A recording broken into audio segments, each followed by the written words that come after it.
Episode 3, Seeds of Resistance, ***, a haunting silence in the upper east of Irindalience, known for its fertile plains and peaceful villages. The upper eastern region of Irindale had begun to change into a land gripped by fear. Thin columns of smoke rose from scorched fields, and birds had traded their songs for uneasy cries. Fences lay shattered, granaries stood empty, and livestock pens swung open, marked with trails of blood across the ground. Children wept in their mothers' arms, while the men stood tensely by the roadside, gripping farm tools as if they were weapons. Panic crept in slowly, but it was relentless. In villages like Howrith and Vardon, people fled without knowing where to go. Rumors spread quickly. Some whispered of raiders from the northern Shadow Woods. Others swore they had seen silent riders crossing the hills beneath moonlight. No one knew the true enemy, but all agreed on one thing: the attacks were organized, calculated, and unlike anything a mere band of brigands could execute. In a small village named Kildare, a strange mark was discovered near a charred barn. The ground was scorched into a perfect circle, and in its center, a deep slash ran across, as if the earth itself had been torn by an invisible blade. No one could explain its meaning, but everyone who saw it felt the same thing: unseen, inescapable threat. Village elders gathered from all corners. Their faces were grim, their eyes clouded with worry. They debated, argued, but none could offer a decisive solution. Peace had made them unprepared, and division made them weaker still. As tension reached its breaking point, one question haunted every corner of the Upper East: was this the beginning of an unspoken war? Moran, the silent Flammisforan, first heard the name as he reached a border between the villages of Telmar and Karish Vale.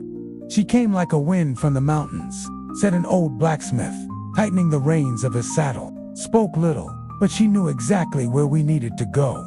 Saved half this village." The same story echoed elsewhere. A dark-hooded rider, a woman who arrived just before dusk and warned of danger before it struck. She bore no banner, claimed no allegiance, but every word she spoke came true. On his mission to unite the villages of Irindale, Azfaran followed the trail of whispers. He walked forgotten roads and passed through abandoned settlements, until finally, at the edge of Howrith Forest, he found Hurst, in by a small fire, a knife in hand. Her chestnut horse was tethered beneath a tree. She showed no surprise when Azfaran approached. "You're Azfaran of Isvalon," she said calmly. "You know my name," Azfaran replied, guarded. "I know what you're trying to do. But I also know time is not on our side." Her name was Moran, a few years older than Azfaran. Her eyes were sharp yet serene, like mountain fog. She had been raised among the trail wardens west of Mount Gedipipo, who knew the map better than lullabies. She'd been trained from childhood to read the wind, spot enemies from afar, and move without leaving a trace. Their first meeting was quiet, distant, but laced with mutual respect. Azfaran spoke of alliances. Marin listened in silence. "Courage alone won't stop an arrow," she said finally. "But I've seen what happens when people do nothing but wait." Beneath her wary tone, Azfaran sensed no hostility, only caution, the natural armor of someone who had lived too close to conflict for too long. Yet in her silence, there was a strength that made Azfaran feel, for the first time since his arrival, that he was not entirely alone. Preparing for alliance. In the days following their first meeting, Azfaran and Marin traveled together across the northeastern villages of Irindale. Each had its own character. Some stood among misty rice fields, others lay hidden behind craggy hills, and a few were barely visible from the main roads, known only to wanderers like Marodon. At every stop, Azfaran spoke of unity as shared defense among villages to confront the growing and mysterious assaults. He spoke with logic and conviction, warning that without coordination, each village would fall like mud walls in the rainy season. Some villages offered support immediately, especially those already scarred by the night raids. Their elders agreed to share food stores and build a simple signal system to warn nearby settlements. But not all reactions were warm. Some elders listened with guarded expressions. One in particular, from the untouched village of Creighton, said sharply, "You come bearing an invisible banner. Boy, don't mistake us for fools." The words stung, but Azfaran held his tongue to them. Azfaran's call for alliance sounded like a veiled agenda from beyond. Irindale Isvalon still cast a long shadow, and not everyone believed he had truly severed ties with the crown. A grand meeting was held in Alhara, a central village. Representatives gathered beneath the old wooden hall. The debate turned fierce. One side wanted swift action. The other insisted they would not be dragged into a war based on rumors. Maer remained calm beside Azfaran. Her gaze assessed each speaker, who was driven by fear, who concealed anger. She spoke little, but watched intently, waiting for the moment to act. The alliance had not yet formed, but its seeds had been sown in cracked soil, filled with mistrust. A journey of tested trust. After the meeting in Alhara, Azfaran and Marin pressed onward, toward more remote villages. As the would-be leader, Azfaran felt the burden of persuading each elder grow heavier. But the journey was far from easy. The road grew harder, not just in terrain, but in the quiet tensions growing between the two. Though brave and resolute, Marin remained haunted by a darker past. Trust never came easily, to her not even to Azfaran, despite their long journey together. Beneath her calm exterior, she carried wounds that whispered. Trust often ends in betrayal. Azfaran didn't know this. To him, Marin was simply composed and committed, someone who showed loyalty, even if he never quite knew what she truly thought. One night, in a small village nestled among the mountains, Azfaran sat beside her by the fire. "What's troubling you, Marin?" he asked. She stared into the flames, her voice soft. "I don't know if this path is the right one, Azfaran. I see your courage, but something inside me keeps asking, what if you fail? What happens to us then?" Az looked at her, searching her face. "I can't promise victory, Marin. Only that we try. We fight for something better. No one can predict the end. We can only choose to begin." She nodded, but doubt lingered in her eyes. "But who will listen if we don't trust each other? We all come from different pasts. I can't follow blindly, not without knowing who I'm following." Azfaran took a deep breath, gazing at the darkening sky. "I understand. I haven't trusted many, either. But maybe that's why we have to trust a few who remain. Not many, just enough. And I trust you."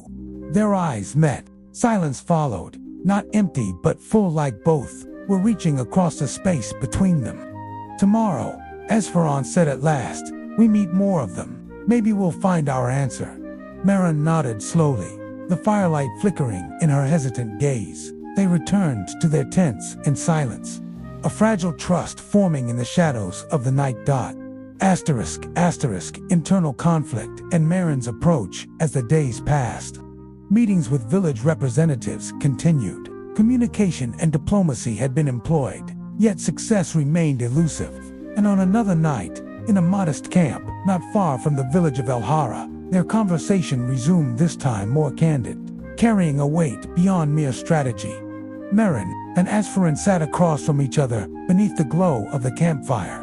Few words were exchanged. The silence between them was heavier than any debate held in the village halls. "I think I've failed," Azfaran whispered, eyes fixed on the slow dance of flames. "I came with ideas, but forgot they're not soldiers. They're farmers, shepherds, herders."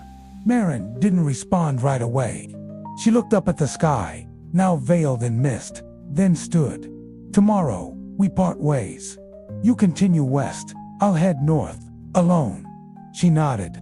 "We need a different approach. You're the leader, I'm the scout. Trust me with the quiet path."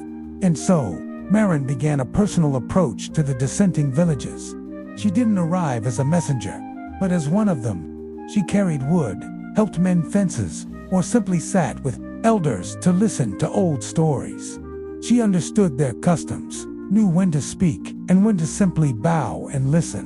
She never imposed, but slowly, her presence softened the hearts that once resisted. A granddaughter of Branley's elder even snuck into one of the small training sessions, She held for the youth, teaching survival techniques and how to read tracks in the damp earth. Meanwhile, Azfaran began to change his approach. He taught village children how to draw irrigation systems he had studied from Isvalon grandma, building more personal, warmer connections. He came to understand that strength wasn't in words or grand strategies, but in closeness and trust. When the two met again at the forest edge 3 days later, a deeper respect had settled between them. There was no need for praise, they simply knew both had grown. "I thought you'd give up," Azfaran said. Maer smiled. "I thought you'd finally stop talking and get to work." Episode 3, Seeds of Resistance, ***, a sudden attack. Just days after their new approach, unexpected news arrived from Mimtory. The village, which had previously rejected the alliance, had agreed to consider joining Azfaran, and Marin were scheduled to visit the next morning to discuss the terms. But that night, the fog descended heavier than usual. From within, it came soft footsteps creeping toward the wooden fence. No war drums, no banners, only shadows. The attack was swift. Fire was hurled at granaries. Sleeping villagers were jolted awake by screams and the sound of burning wood. The attackers were lightly armed, moving quickly as if they knew every corner of the village. Azfaran and Marin, who happened to be in the neighboring village, heard the emergency bell and rushed toward Myrden. Maran quickly led a group of youths to evacuate children and elders to the hills. Azfaran helped erect makeshift barricades with the farmers. They couldn't repel the entire force, but managed to delay them until dawn. As the fog lifted, so too did the attackers, vanishing with it. No flags were left behind, only heavy boot prints and foreign arrows made from local materials. To the people of Irondale, this was proof. The threat was real. Even villages that had once stood apart now began to realize they would not be safe alone. ***, formation of the alliance within a week of the Myrden attack. The mood shifted. Suspicion gave way to urgency. Villages that had been silent began sending envoys. Those that had supported the cause from the start now stood taller, as if to say, "We knew this was coming." A great gathering was held again, this time beneath the ancient tree in the plains of Anveld, a place considered sacred and neutral since the age of ancestors. The alliance pact was inked with resin from the old tree, signed one by village representatives. Not all villages came. Roughly a quarter remained neutral, choosing to wait and observe. Azfaran didn't press them. He knew true conviction couldn't be forced. He gazed calmly at the names already written. "Not all will stand with us," said Marin, now serving as liaison among villages. "An alliance isn't about numbers, but resolve," Azfaran replied, quietly but firmly. The ancient tree seemed to nod in silent agreement. A gentle breeze stirred its leaves, carrying with it the first whispers of change. ***, echoes in the firelight. Night, on a small hill where they camped, Azfaran sat alone, staring at the dwindling fire. The image of the old tree remained vivid in his mind. The alliance had been formed, yet unease lingered in his heart. He replayed every attack, every movement of the mysterious enemy. They were too coordinated to be mere raiders. Footsteps approached. Marin arrived, carrying a piece of tanned hide, marked with a strange symbol she had found in the ruins of Myrden's granary. She laid it in front of Azfaran. "I know this pattern," she said softly. "It's not local, it's from the east. I once saw it in one of my father's old books." Azfaran nodded slowly. "So it was orchestrated, not random. But who's pulling the strings?" Before Marin could answer, a faint sound echoed in the night sky. A messenger bird swept in from the northeast, flying low before vanishing behind the trees. Azfaran turned to where it had come. "Isvalon," he whispered. Mavron said nothing, and the night fell quiet once more. Episode 4, The Consolidation of Irondale. After the devastating night assault that ravaged parts of the northeast, Irondale had yet to fully recover. The thick fog that once shrouded the eastern forest had lifted, but tension still lingered in the air. Several homes lay in ashes. Children's cries mingled with hurried footsteps as villagers rushed to evacuate the wounded. From the east, Blackbirds took flight from the ruins, carrying fragments of messages few could decipher. Yet Azfaran had begun linking the signs to Isvalon, staring at the sky shadowed by winged silhouettes. Azfaran murmured, his tone low and grave. Those birds, they're messengers. It cannot be mere coincidence. Isvalon, they're behind this, I'm sure. There was no official declaration, but scattered clues pointed toward the Eastern Kingdom. In the era of Sharfan, Isvalon had become known for its elusive tactics, barely understood by the people of the valley.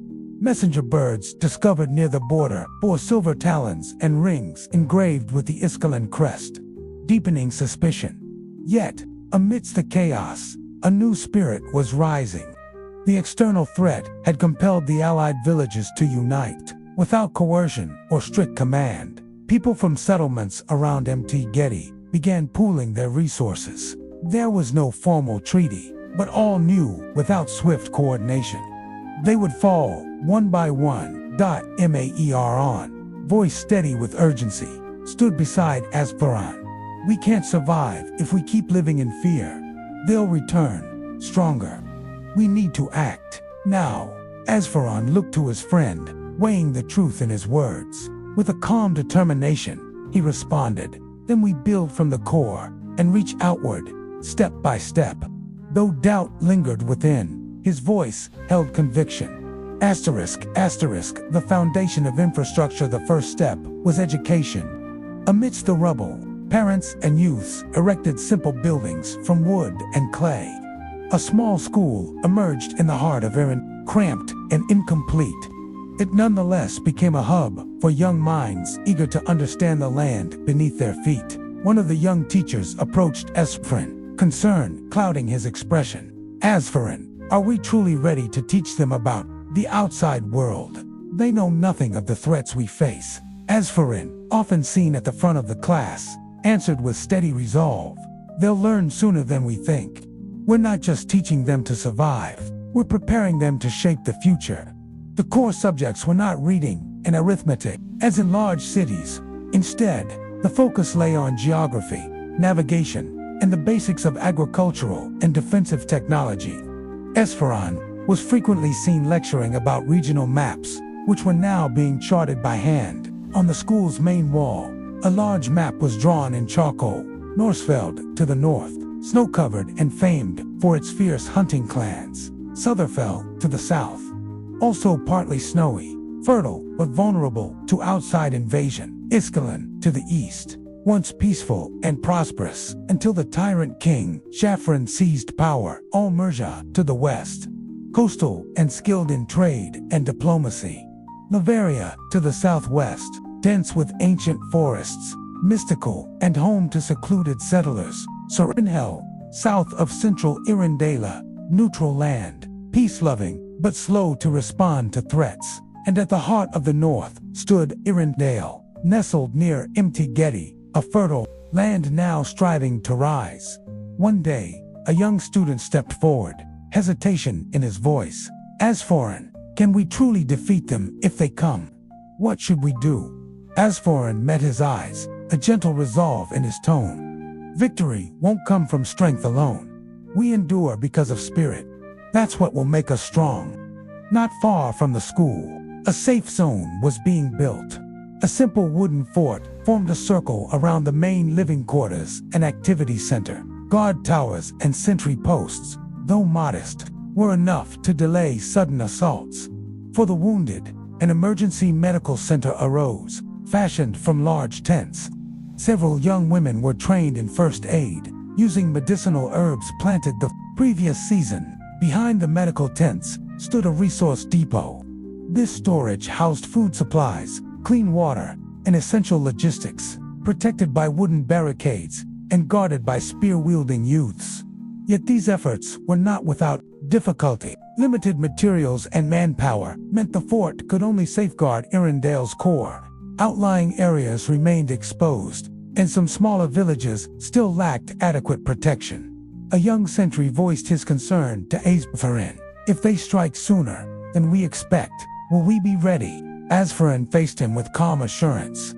We will, because we stand together. This is more than just a fort. It's our homeland. We will defend it. Asterisk, asterisk, social reform and governance mere survival wasn't enough.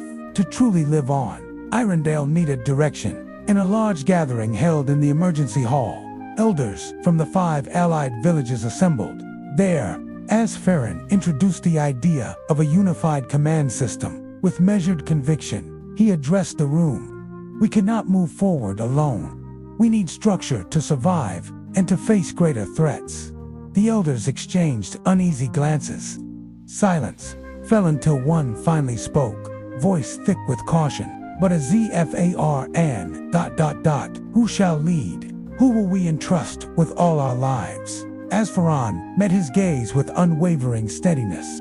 I do not ask to lead, but if you need me, I will stand at the front, not for power, but for all of us. The elders lowered their heads in thought.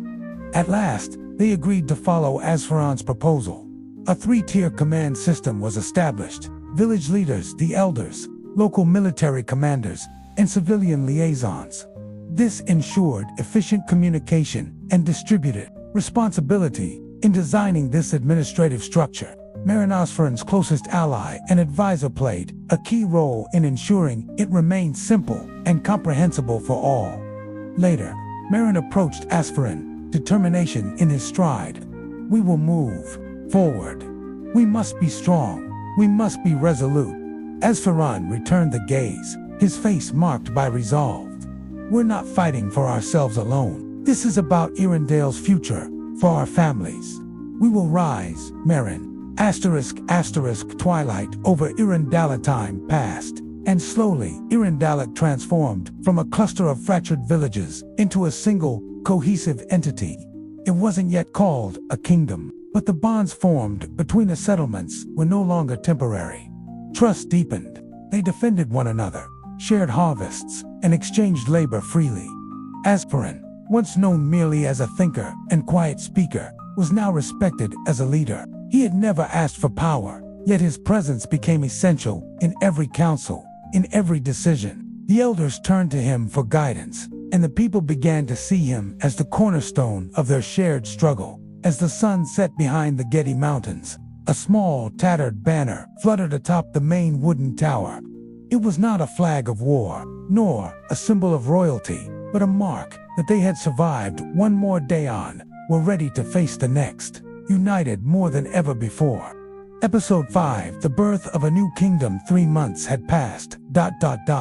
Under the pale autumn sky, troubling news spread swiftly from the scouts. Isvalon forces had been spotted nearing the borders of the southeastern territory, for the villagers who had now formed an alliance. This was not merely a threat, it was the first true test of their courage and unity.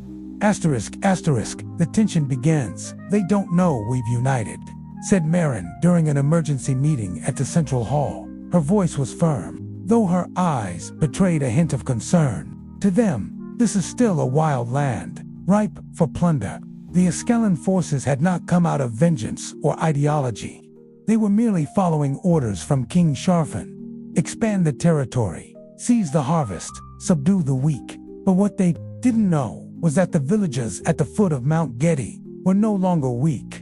Thanks to a new command system initiated by Azfaran and Marin, the Alliance's troops had been formed into well-trained, small units. Training had been carried out in secret, spread from valley to highlands, over the past several months. We won't wait for them to burn our fields, said Azfaran. In that same meeting, we meet them at the edge of the forest, where we know every stone and root. Asterisk, asterisk, battle and victory. The night before the clash, the Allied troops moved silently in shadow formations. They dispersed between the roots of ancient trees and slippery stones. At dawn, the Isvalon soldiers walked straight into the trap. The first strike came from the left, then the right. Wooden arrows flew from behind the bushes, targeting enemy horses and archers. Then Azfaran's guerrilla units emerged from behind, striking at logistics wagons and supply tents. The Isvalon troops began to draw their swords, but appeared confused and sluggish, still groggy from sleep. Many hadn't even donned their armor, clearly unprepared for war.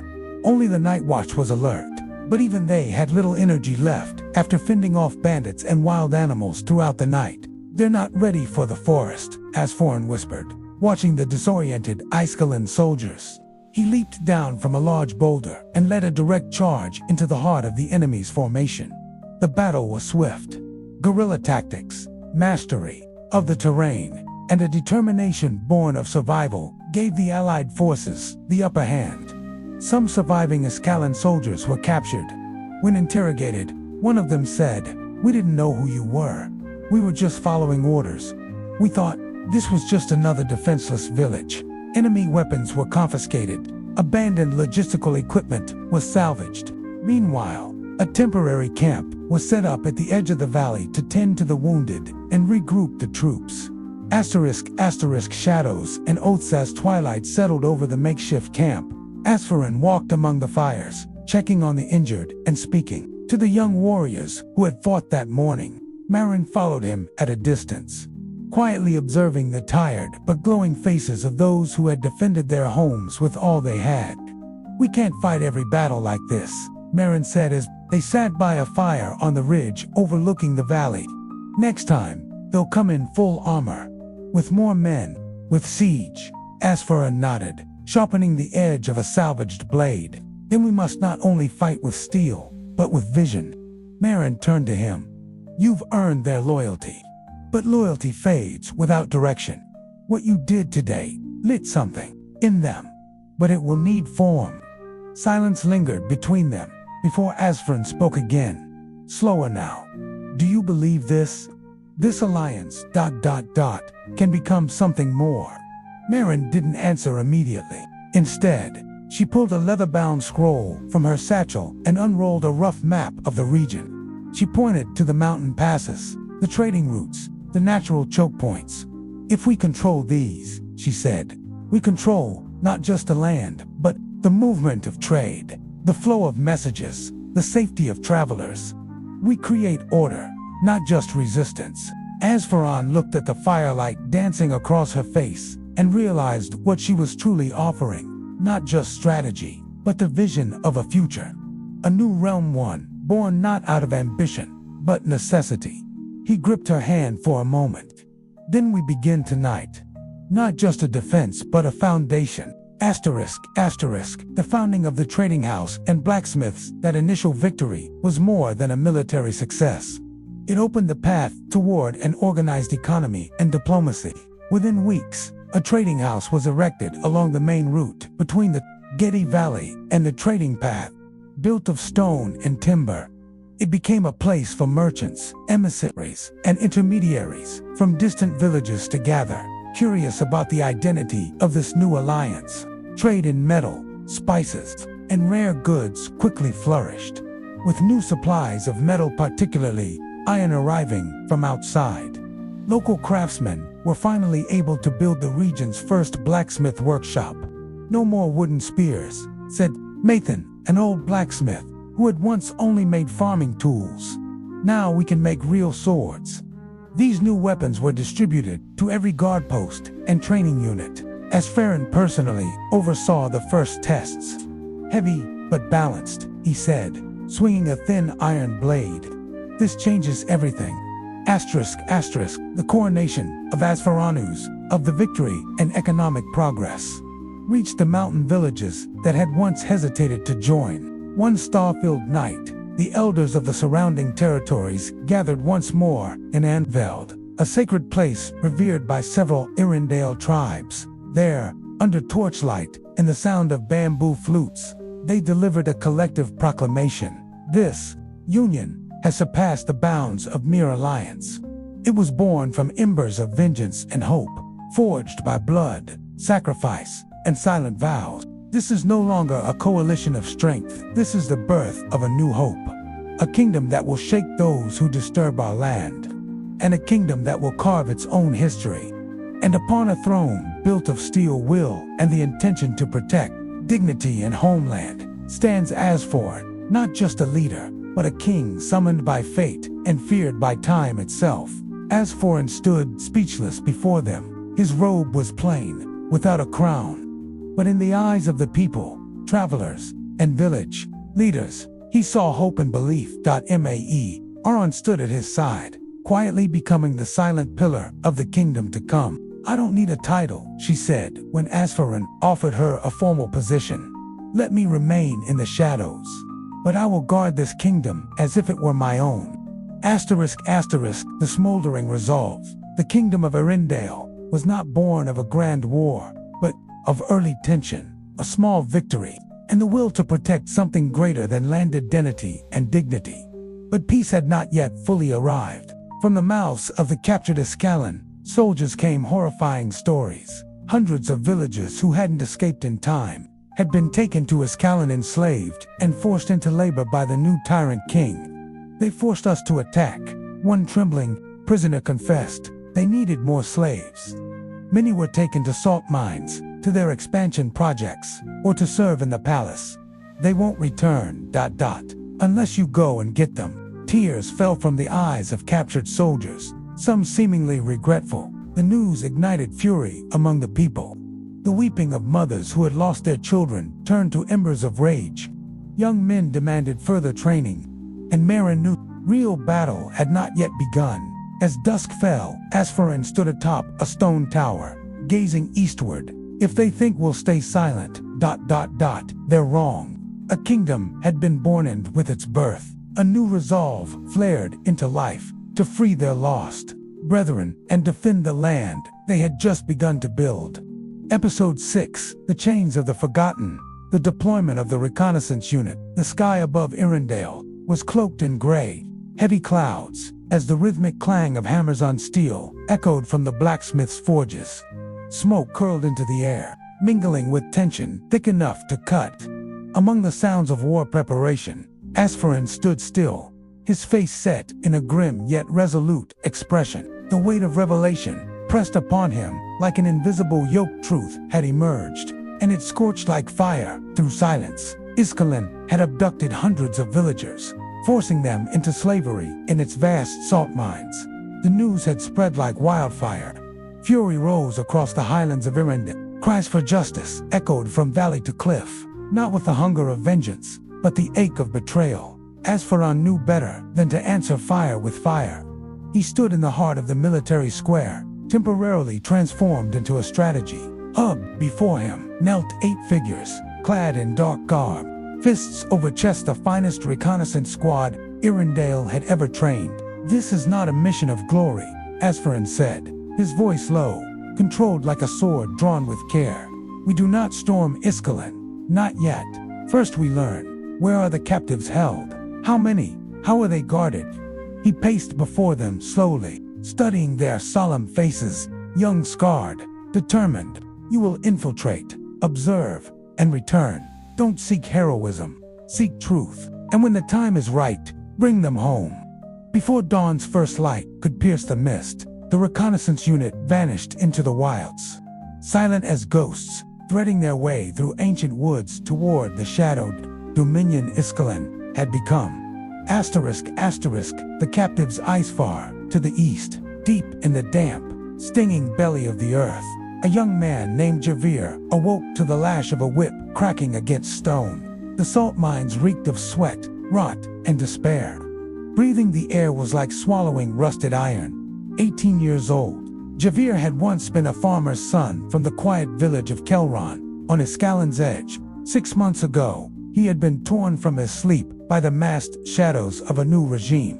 Since then, the world he knew had vanished. Each day, he and hundreds of others carved salt from frozen walls with bleeding hands. Their rations were a strip of hardened bread and a sip of briny water. No coin, no mercy. Those who fell from exhaustion were cast into the ravine behind a mine, nameless, forgotten. Yet it wasn't the hunger that broke spirits, it was the soundscape of suffering. Children's sobs mingled with the moans of the elderly, while the cruel hiss of whips kept a cruel rhythm that haunted every breath. During a 10-minute break, Javir sat slumped against a damp wall. He stared upward, through a narrow slit in the ceiling, where a sliver of sky shone like a memory. And in his heart lived the faint image of the Isvalon he once loved, ruled by King Salim, just and wise. There had been no chains then, no hatred. Even the poorest among them had been treated with dignity. Now, Isvalon was but a husk, a shell burnt hollow by the fire of treachery. One day, Javier whispered beneath his breath, "I will leave this place, and the world will know who we are, the forgotten no more." A small fire in the darkness that night. The mine was quieter than usual. The salt-laden air hung heavy like a silent judge, watching over the bent backs and cracked hands of the forgotten. Javier sat alone on a flat stone, fingers numb, breath shallow. Around him, shadows moved like ghosts. Some wept softly, others lay still, neither dead nor truly alive. "Boy," came a voice, ragged and deep, from the darkness behind him. He turned. An old man, hunched and nearly skeletal, emerged from the gloom. His eyes glinted faintly, not with madness, but with the stubborn remnants of wisdom. "You're the one who still looks up," the old man said, sitting slowly beside him. Up the sky, he nodded to the narrow shaft above, where a sliver of stars could sometimes be seen. "You look at it like it might still be there for you." Javier hesitated. "If I don't, I'll forget what it looked like." The old man chuckled, a sound like gravel rolling over gravel. "Hope is a dangerous thing in a place like this. And yet, it keeps breathing," Javier replied, surprising himself with the conviction in his voice. The old man was silent for a moment, then reached into the folds of his tattered coat. He pulled out something small and round, a tiny wooden token, etched with what seemed to be a bird in flight. "This was carved by my daughter," he said quietly. "Before they took her, she told me, no cage is strong enough to hold a sky." Javier looked at the token, then at the man. "What happened to her?" "They sent her south. I don't know if she's alive." Javier lowered his head. "If we ever make it out, I'll help you find her." The old man stared at him, eyes suddenly sharp. Then he nodded, and something unseen passed between the man.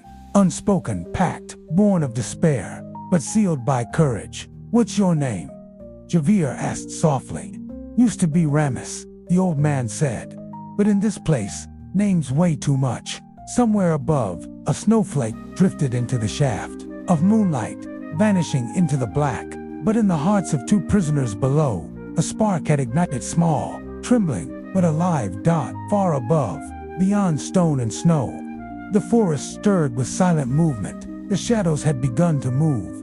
The shadows move at the southern border of Isvalon. The reconnaissance squad moved like wind, threading through pine needles, quick, silent, invisible. They split into two smaller teams, navigating the dense spruce forests, with caution honed by hardship.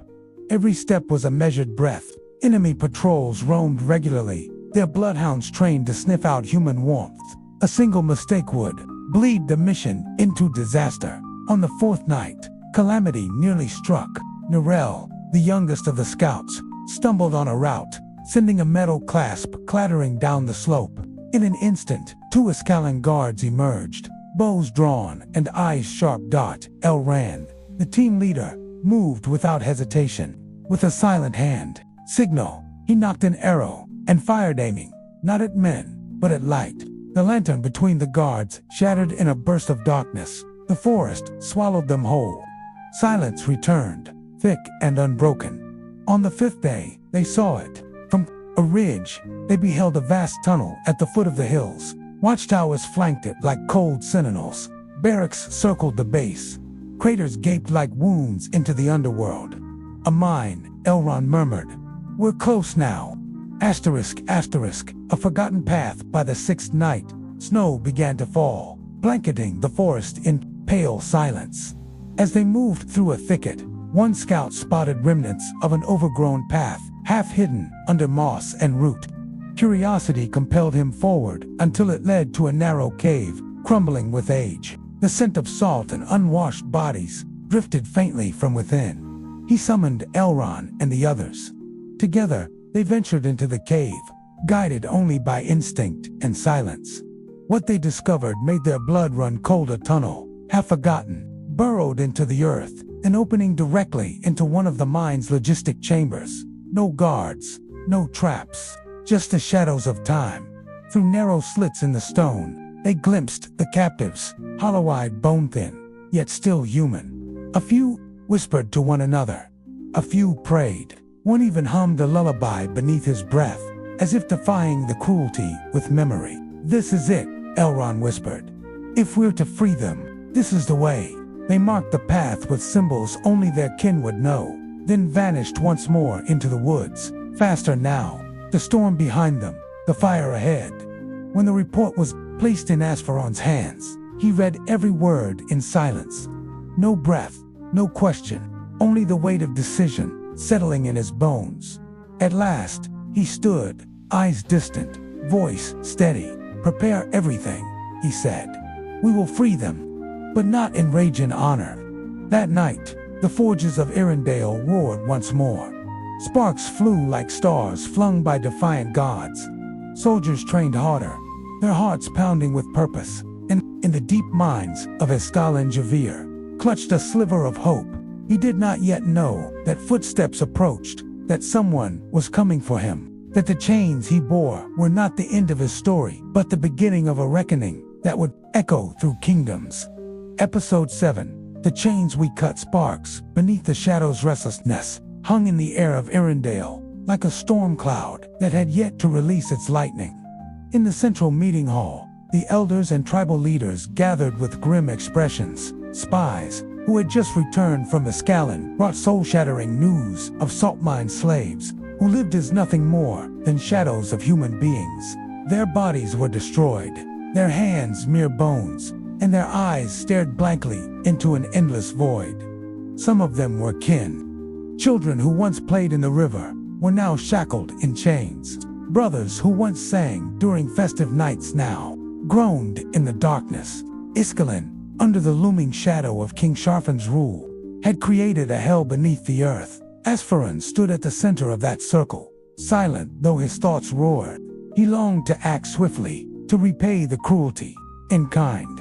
Yet he also knew a reckless step could trigger a great war before its time. And so he summoned Meren, his friend and most trusted advisor, a leader with clarity in storms, to lead the mission of infiltration and liberation.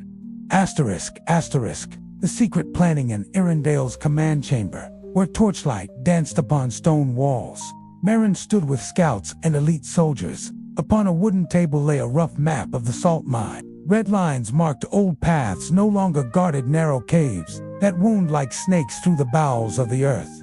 Guard rotation, every 6 hours. "We go in 1 hour before the shift change," said one of the scouts. "And if they see us armed to the teeth," asked a young archer, "it'll be taken as a declaration of war." Meren paused. There was a moral gamble here. Should they go in fully armed, prepared for battle, or carry only minimal protection, trusting that caution could save lives? Finally, in a voice that was firm yet soft, she said, "We do not come to make war. We come to free them. Bring weapons but hide them. Spill no blood unless your life is at stake." Azfaran arrived just before dawn, nodding once at Meren. In that look, there was full trust, like the earth's trusting rain to nourish it. The small force departed, no war cries shouted, only prayers in their hearts and determination in their chests. The journey to the salt mines. They marched through rocky hills and dense forests, soaked in mist. A gentle rain fell, like whispers from the sky, mourning a pain not yet ended. Each step brought them closer to wounds they had not yet seen but already felt. Among the soldiers, quiet conversations arose about lost families, about fear, but also about faith in Meren. "She knows where to lead us," whispered a soldier. "She doesn't just fight, she heals." By the second evening, they arrived at a ridge overlooking a dark valley where the salt mine lay hidden. From afar, they could see shadows of people dragging their bodies, hauling sacks, and drowning in salt dust. The torchlight at the mine gate flickered in the wind, as if weeping with those imprisoned there. For 2 full nights, they observed, recording the guards' routines and mapping out entry routes. And in that deep silence, Meren swore in her heart, not a single soul would be left behind. Midnight infiltration. The liberation as the sky reached its blackest hour. 3 small squads moved through the shadows. Meren led from the northern side, crawling through a crack in the stone, barely wide enough for breath. Every step pounded like thunder in her chest. A single misstep on gravel could mean death. They managed to slip inside. But when one scout slipped and nearly caused a loud noise, a guard approached. In an instant, Marin sprang from hiding, driving a silent blade into the guard's throat. Blood spilled but made no sound. The scout could only stare at her with wide, grateful eyes. Inside the mine, the atmosphere was like a grave.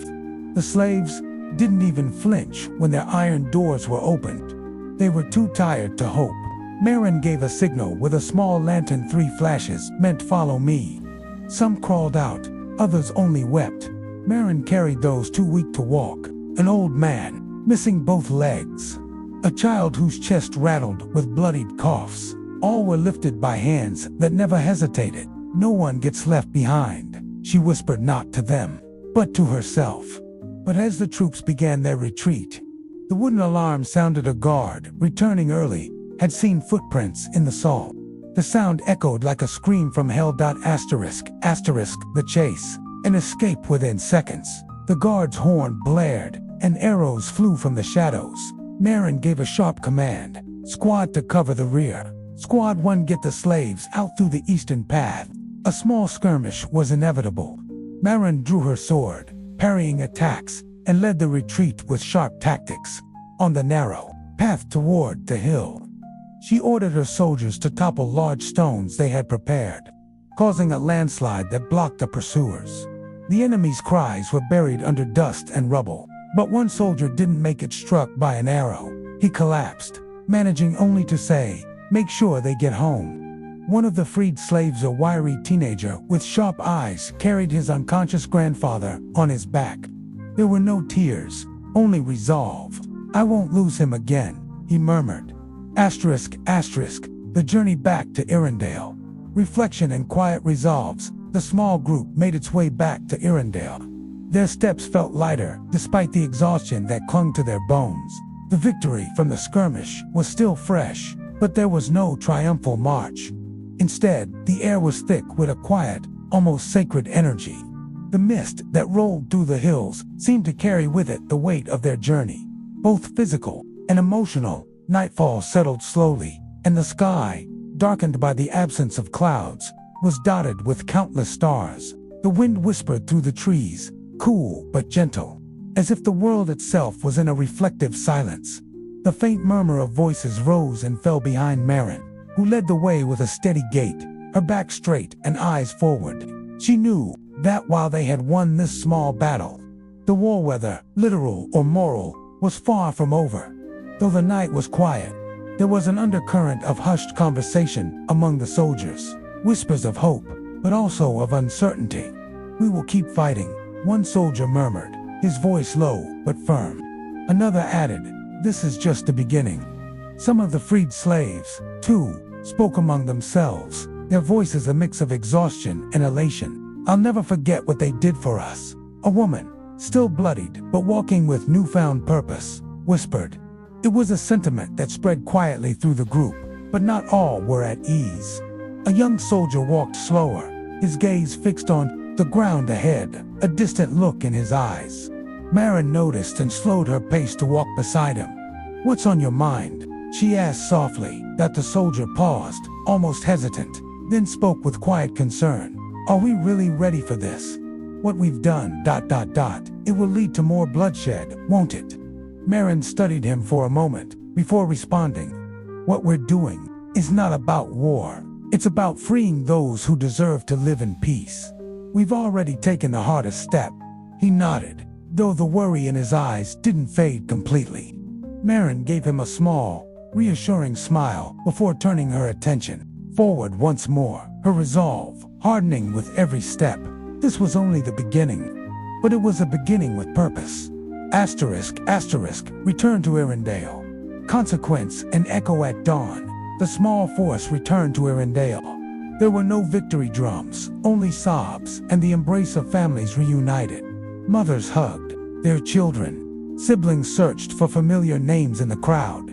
Azfaran greeted Marin at the gate, not with celebration, but with a hand on his chest. and eyes that could not hide their reverence. "You've lit something," he said quietly. "Not a fire of war," Marin replied, "but a light of justice." Some of the freed slaves began to share the horrors they had endured, whips, of guard dogs, of jailers who laughed as they died. These stories spread, and the people of Arendelle began to unite. Their hearts burned not with vengeance, but with resolve. Shadows of war to come that night. Marin stood atop a cliff facing north. In the distance stood the dark outline of Isvalon's fortress, proud and silent beneath a black sky. She spoke, in her heart, to the wind, and to herself. If tonight can spark a flame, then the war to come will be a storm. Behind her, the campfires of the now freed slaves flickered gently, and the night sky, like a blank page waiting for the next chapter, watched in silence.